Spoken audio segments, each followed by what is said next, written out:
ठीक है, चौथा टेक है ये मेरा। पीछे से लाइट आ रहा है, मतलब गाड़ी उड़ी आ रहा है उस वजह से। तो ठीक है, मेरा नाम है ऋषभ और ये जो चैनल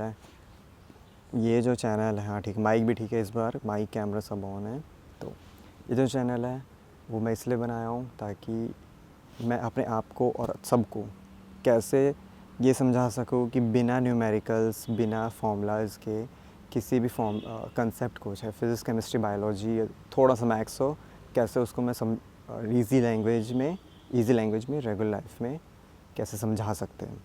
जैसे कि मैं यहाँ बीच में खड़ा हूँ, यहाँ पे ब्लैक बोर्ड नहीं है, ग्रीन बोर्ड नहीं है, क्यों? क्योंकि मेरे को इसको ईजी लैंग्वेज में समझाना है। ग्रीन बोर्ड में मैं लिख दूंगा यहाँ पे कि आज का जैसे टॉपिक है सेंटर ऑफ मास, तो सेंटर ऑफ मास मैं लिख दूंगा, उसका सिग्निफिकेंट नहीं है। मैं जब तक सिंपल समझा नहीं पाऊँगा सामने वाले को तब तक कि उसमें मतलब न्यूमेरिकल्स का कुछ बाद में आएगा। वो तो तुम कॉम्पिटिटिव जब एग्ज़ाम दोगे या तुम अभी प्रिपेयर करोगे तब का बात है, या मॉड्यूल तुम कोचिंग या कहीं का भी सॉल्व कर रहे होंगे तो अलग बात है। अभी मुझे सिर्फ कंसेप्ट का बात करना है, तो स्टार्ट करते हैं। ठीक है, कैमरा वगैरह सब ऑन है। कैमरा मतलब माइक, चौथी फोर्थ सेकंड टाइम है ये, मेरा सेकंड टेक है, थर्ड टेक है एक बार माइक की वजह से। ठीक है, तो सेंटर ऑफ मास हम लोग क्यों पढ़ रहे हैं, इसका मतलब क्यों हुआ, क्यों पढ़ रहे हैं उसका मतलब, इसमें ये क्यों पढ़ रहे हो कौन से क्लास का है, ये शायद क्लास 11th में स्टार्ट होता है, अपने सिस्टम ऑफ पार्टिकल में है, laws of motion, work, power, energy के बाद में। क्यों पढ़ रहे हैं, वेट डिस्ट्रीब्यूशन जानना है हम लोग को। वेट डिस्ट्रीब्यूशन का सिग्निफिकेंट ये है, जैसे कि कोई बोट है, बोट में अगर वेट इधर ज़्यादा है बोट इस तरफ जाएगा। प्लेन है, प्लेन ज़्यादा है, उसका सामने तरफ ज़्यादा वेट है तो वो डाइव मारेगा, पीछे तरफ तो उठेगा नहीं। तो ये वेट डिस्ट्रीब्यूशन के लिए कि किस तरफ वेट डिस्ट्रीब्यूशन के लिए इसेंशियल है इसको पढ़ना, सेंटर ऑफ मास। और इसका ओरिजिन जहाँ तक मुझे समझ में आ रहा है वो इस टॉपिक ओरिजिन इसी वजह से है कि वेट डिस्ट्रीब्यूशन की वजह से होगा तो ही डिज़ास्टर से बच सकते हैं। डिज़ास्टर मतलब जैसे कि हमारे बोट है, वो अगर वेट इस तरफ होगा तो डूब जाएगा, इस तरफ जाएगा। तो सेंटर ऑफ मास में पढ़ने के लिए सबसे पहला पॉइंट होता है रेफरेंस। सेंटर ऑफ मास तुमको किसी भी चीज़ का निकालना है, तुमको पता होना चाहिए reference, centre of point and centre of mass. Centre of point, centre of point, centre of point और सेंटर ऑफ मास दोनों अलग चीज़ होता है। मतलब जैसे कि स्फीयर है जो कि 3D स्ट्रक्चर है, मैं बोल दूंगा कि इसका सेंटर ऑफ पॉइंट बीच में, क्या इसका सेंटर ऑफ मास बीच में है? अब इसमें भी आ गया कि तुम पहले सॉलिड स्फीयर है कि अपना हॉलो स्फीयर है, तो एकदम करेक्ट बीच में, हल्का सा नीचे आता है सॉलिड में, हल्का सा नीचे सॉलिड स्फीयर में।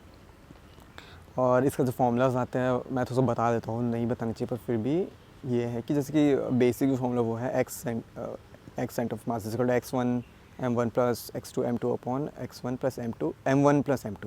ये है सिस्टम ऑफ पार्टिकल का, जब बहुत ज़्यादा पार्टिकल हैं यहाँ पे, बहुत ज़्यादा मास है। अब एक और तरीका भी है कि तुम देखोगे कि इसको पढ़ने का एक और रीज़न भी है कि कहीं भी तुम कोई भी क्वेश्चन सॉल्व करो 11th-12th में, उसमें हर जगह आता है कि लेट चाहे हाथी हो या चींटी हो, या चींटी मतलब इरेगुलर बॉडी हो, हाथी हो मतलब इरेगुलर बॉडी है, इंसान है इरेगुलर बॉडी है, सब चीज़ को पॉइंट पास कर दे रहा है। क्यों? कि फर्स्ट वो इसको क्वेश्चन सॉल्व करने में इजी पड़ रहा है, और जो ज़्यादातर जो बॉडी है, किस बॉडी का मास है वो एक ही 80% जो मास है वो एक ही पॉइंट के इर्द गिर्द है, तो क्यों ना हम उसको वहाँ माने। तो उस पहला रीज़न मेरे को ये समझ में आ रहा है इसको पढ़ने का। और ठीक है, दूसरा रीज़न जो मैंने बता दिया है कि वेट डिस्ट्रीब्यूशन है।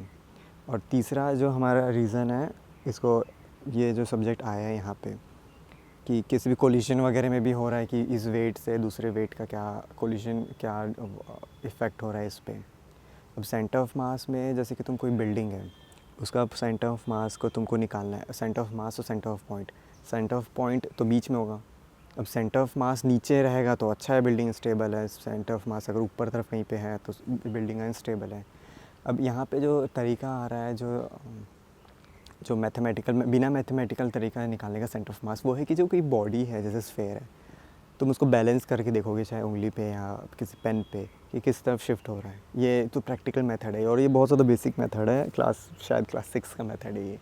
और जो मैथमेटिकल है वो मुझे पेन से जो ब्लैक बोर्ड जब लाऊंगा या तब कराने का है, उसमें ये है कि बहुत सारे फॉर्मूलाज हैं, तुम उसको पकड़ो, रेफरेंस मारो कि 1 मिनट, आओ रेफरेंस मानो कि ये यहाँ पे ये एक रेफरेंस है, इसका कोऑर्डिनेट 0 पे, इसका कोऑर्डिनेट 1 पे, इसका -1 पे है, इसका 1 पे है वगैरह, उसके हिसाब से उसका मास रखो, फिर वगैरह वगैरह। वो कंपटीशन के हिसाब से सही है। पर फ़िलहाल यहाँ बेसिक साइंस का है, तो मैंने बता दिया है कि क्या है सेंटर ऑफ मास, हम लोग क्यों पढ़ रहे हैं और इसको निकालने का तरीका क्या है, और दूसरा निकालने का तरीका भी बता ही दिया हो कि जो प्रैक्टिकल है, अभी प्रैक्टिकल में जो तुम देख सकते हो वो, नहीं तो तुम अलग से इरेगुलर बॉडी है उसको तुम सेंटर ऑफ पॉइंट निकालो, फिर उसका तुम उसको वेट बैलेंस, उसका वेट डिस्ट्रीब्यूशन करके देखो कि किस तरफ है वेट, वो सब प्रैक्टिकल मेथड है। बाकी जो इसका जो बेसिक मतलब है कि सेंटर ऑफ मास क्या होता है, क्यों पढ़ रहे हैं, वो मैंने बता दिया है। तो ठीक है, फिर मिलते हैं नेक्स्ट लेक्चर में।